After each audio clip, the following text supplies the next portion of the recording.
Bonjour. Je m'appelle Mathilde Viau et je coordonne avec Camille, avec plein d'autres, la campagne Ma Voix, Mon Choix. Cette campagne, elle est un peu particulière. On n'a pas souvent l'habitude que des pétitions aient un impact réel. Or là, c'est le cas. Il s'agit d'une initiative citoyenne européenne qui vise à faire de l'Union européenne un continent sur lequel l'avortement sera libre, gratuit et sûr. Alors, comment ça marche? On va vous expliquer tout ça. On espère, à l'issue de cette présentation, faire de vous des émissaires pour vous renvoyer dans le monde avec la volonté d'aller atteindre plein de signatures. Je vais commencer par vous présenter d'abord l'historique de cette campagne, comment elle s'est fondée, pour quelles raisons. Et puis, Camille vous présentera l'initiative citoyenne européenne en détail, c'est-à-dire qu'est-ce que c'est juridiquement, comment ça fonctionne, etc. Et ensuite, on aura une réflexion plus globale sur qu'est-ce que ça changerait d'avoir une Union européenne qui serait un continent sur lequel l'avortement est libre. Je commence donc par vous présenter comment s'est fondée la campagne. Elle a lieu partout en Europe en ce moment, simultanément. Elle va durer pendant 1 an. Elle a commencé le 24 avril dernier. Elle se poursuivra donc jusqu'au 24 avril prochain. Pour l'instant, c'est l'initiative citoyenne la plus rapide de l'histoire des initiatives citoyennes européennes, puisque nous sommes censés atteindre 1 million de signatures et que nous en avons récolté depuis aujourd'hui 600 000. Donc on est ravis. Merci. Et la France, on est vraiment très rapide, donc on est hyper fiers. Cette initiative, elle a été fondée par une équipe slovène, qui est une équipe assez incroyable de féministes, qui s'appelle l'Institut du 8 mars. La Slovénie, c'est un petit pays, il y a 2 millions d'habitants en Slovénie, et donc il est possible d'avoir une influence assez importante en fait sur le monde politique, parce qu'il y a une forme de proximité par le fait du faible nombre d'habitants. Et donc c'est une équipe qui avait déjà remporté des victoires notables sur l'accès et la gratuité à l'eau, par exemple, qui se définit vraiment comme écoféministe, et qui donc a déjà renversé et bouleversé le monde politique. C'est la raison pour laquelle on a décidé collectivement que ce serait elle qui piloterait pour l'Union européenne cette campagne. On est 7 pays à avoir déposé l'initiative citoyenne européenne. Camille vous expliquera en détail les choses. Et elle a été fondée suite au constat réel. Donc, que vous avez peut-être fait. J'ai entendu que Federica avait pris la parole avant nous. Donc, la situation italienne, vous en avez déjà entendu parler. Je ne sais pas de quelle situation vous avez entendu parler, mais probablement beaucoup. Mais je vais résumer un petit peu. En gros, en Pologne et à Malte, ça reste des conditions extrêmement restrictives pour pouvoir avoir accès à l'IVG. On a des cas, par exemple, dans lesquels il y a une femme qui s'appelle Dorota Lalique qui est décédée en 2023 puisqu'elle n'a pas pu avoir accès à un avortement alors qu'elle était enceinte de plus de 30 semaines et qu'elle était en train de faire une fausse couche et qu'ils l'ont laissée parce qu'ils n'ont pas voulu interrompre cette grossesse. Et c'est ça, en fait, le régime dans ces pays-là, c'est qu'on laisse des femmes mourir par idéologie, parce que face à nous, c'est des idéologues, en fait, qui préfèrent laisser mourir des femmes. Donc ça, c'est la situation, en gros, en Pologne et à Malte. Mais après, il y a la situation italienne, bien sûr, dont il a été question, où il y a des zones dans lesquelles la clause de conscience est actionnée par plus de 90% des médecins, notamment dans le sud, pour des raisons religieuses. C'est le cas dans les Abruzzes, notamment. Et donc, qui nécessite que les femmes voyagent beaucoup pour pouvoir avoir accès à un avortement. Il y a des conditions sociales et psychosociales, si on peut dire ça comme ça, qui font que les femmes aussi peuvent avoir peur d'avoir recours à l'IVG, parce que c'est très peu toléré, etc. Puis il y a la situation en Croatie, et ça pourrait arriver complètement en France malgré la constitutionnalisation, dans laquelle avorter, ça représente environ 1 mois de salaire médian. Donc en fait, ça reste, comme le disait Alban tout à l'heure, une capacité en fonction de la classe, c'est-à-dire qu'il y a des femmes pour lesquelles c'est impossible de débourser autant d'argent. Dans toutes ces situations-là, quand il y a impossibilité, il y a recours à la clandestinité, ça existe encore. Et qui dit recours à la clandestinité dit mortalité qui augmente. Et donc on se retrouve avec... Et nous, c'est vraiment comme ça qu'on a vu le projet, c'est-à-dire de dire l'Union européenne a l'obligation de prendre en charge la santé des citoyennes de l'Union européenne. Et donc...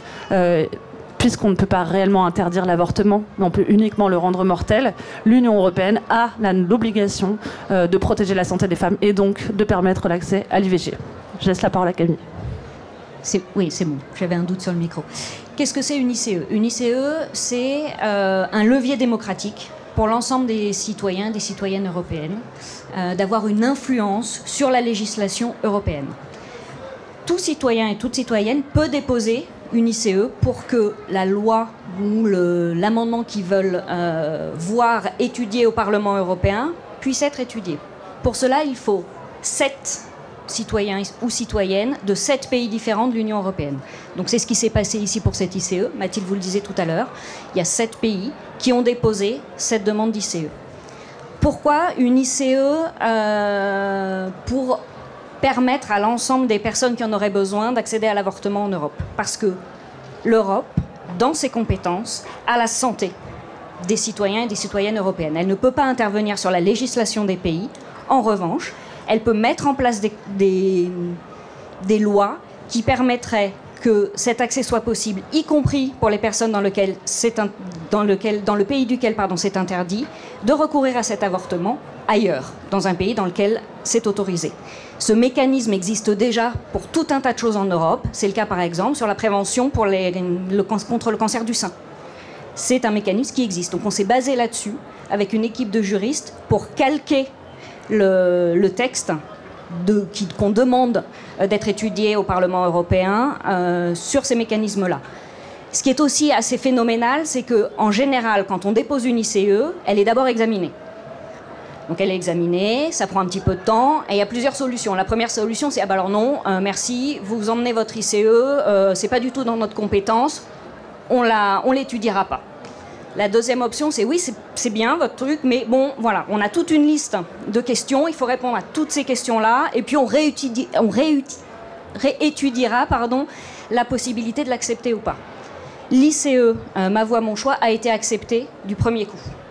Ce qui veut dire que les juristes qui ont travaillé dessus ont vraiment étudié la législation européenne, les compétences de l'Europe, et se sont appuyés dessus pour la faire accepter.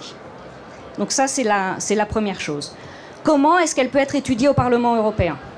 Il faut que dans chacun des 7 pays qui ont déposé cette initiative, un minimum de signatures soit recueilli. C'est le cas dans l'ensemble des pays aujourd'hui. Les 7 pays qui ont déposé, ouais. C'est ça. Ouais. Les 7 pays qui ont déposé ont atteint leur minimum, l'ont dépassé. Une fois que ces 7 pays ont atteint le minimum nécessaire, il faut 1 million de signatures pour qu'elle soit enfin étudiée au Parlement européen.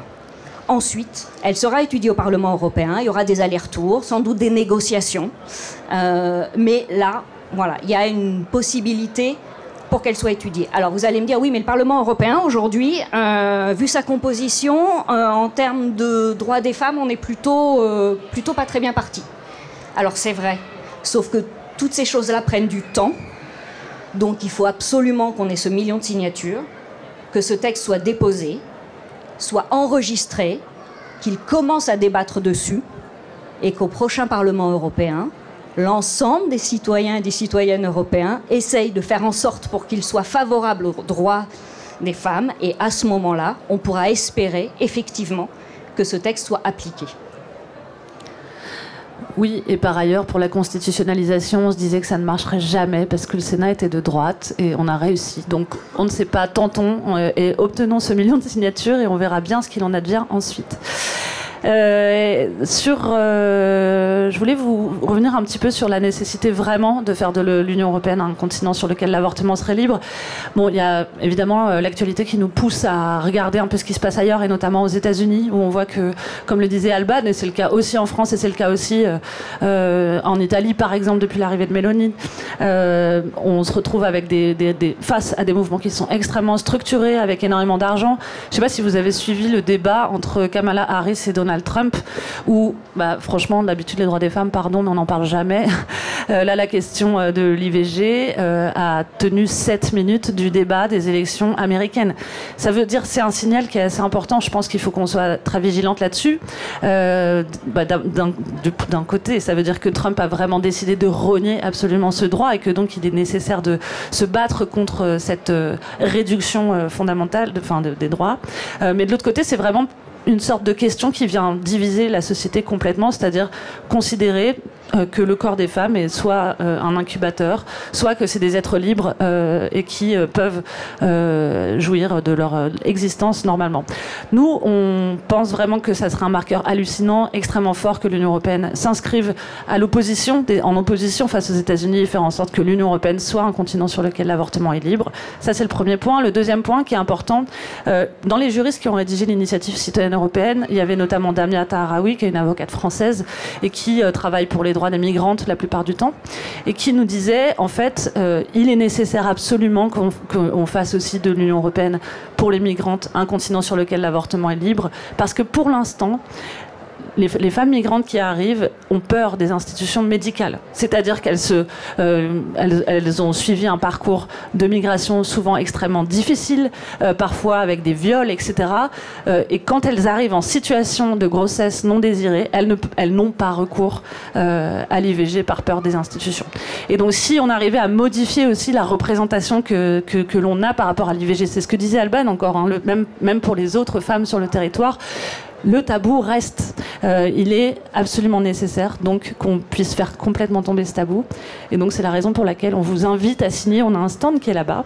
On vous invite à venir signer l'initiative. On a des tracts à vous donner si vous voulez. Enfin bon, bref, voilà. Et pour compléter et revenir sur ce que disait Alban tout à l'heure, c'est-à-dire que dans les éléments qui sont dans l'ICE, il y a le remboursement notamment des frais de déplacement. Donc ça voudrait dire qu'une femme qui serait dans un territoire où il est très compliqué d'avoir accès à l'avortement pourrait actionner cet ICE et donc bénéficier d'un avortement par le remboursement de ses frais de déplacement pour aller avorter dans le département d'à côté ou à l'autre bout de la France, parce que là où elle vit, eh ben, ça n'est pas possible. Et que ça a beau être dans la Constitution, il y a une différence entre le droit et l'accès. Et que là, aujourd'hui, un des enjeux majeurs en France, c'est l'accès. Et c'est le cas dans les autres pays. Mais voilà, donc c'est d'autant plus important que ça peut devenir aussi un outil, tout comme le baromètre IFOP, dont parlait Alban tout à l'heure, de réellement mesurer quel est l'accès réel à l'avortement en France aujourd'hui. Puisqu'on pourrait avoir les chiffres de toutes les demandes de remboursement de transport, de toutes les personnes qui auraient besoin de l'avortement, et qui auraient eu besoin de traverser la France pour avoir recours à cet avortement. Voilà, merci beaucoup. Merci.